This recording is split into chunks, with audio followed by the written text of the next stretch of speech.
আজকের গল্পটা একটু অন্যরকম।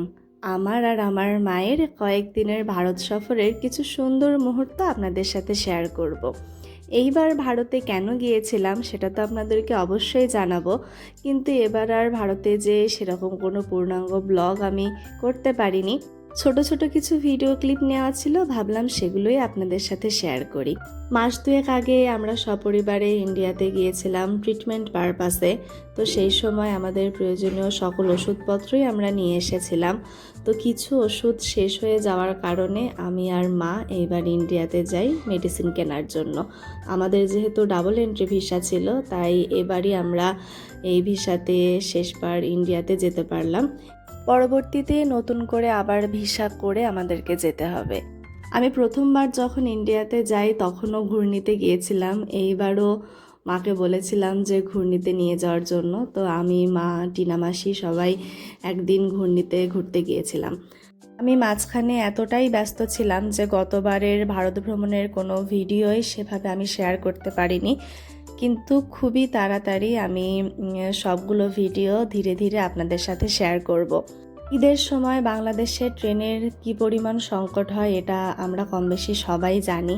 তো আমরাও আসলে ঠিক সময় ট্রেনের টিকিট পাইনি, যার কারণে আমাদের যেদিন যাওয়ার কথা তার বেশ কিছুদিন আগেই আমাদেরকে ভারতে যেতে হয়। তো আমরা আমাদের রিলেটিভের বাড়িতে ছিলাম, পরবর্তীতে ওষুধ কেনার পারপাসে আমরা কলকাতাতে যাই।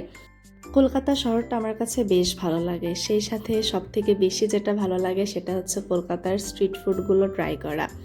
এর আগের বার যখন গিয়েছিলাম তখন ভেবে রেখেছিলাম যে দক্ষিণেশ্বরে যাব, মায়ের কাছে পুজো দেব, কিন্তু এইবার আমাদের দক্ষিণেশ্বরে যাওয়ার কোনো প্ল্যান ছিল না।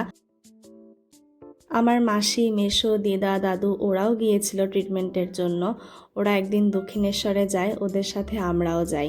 মায়ের ইচ্ছাতে এবারও মায়ের দর্শন করে আসলাম, মায়ের কাছে পুজো দিতে পারলাম।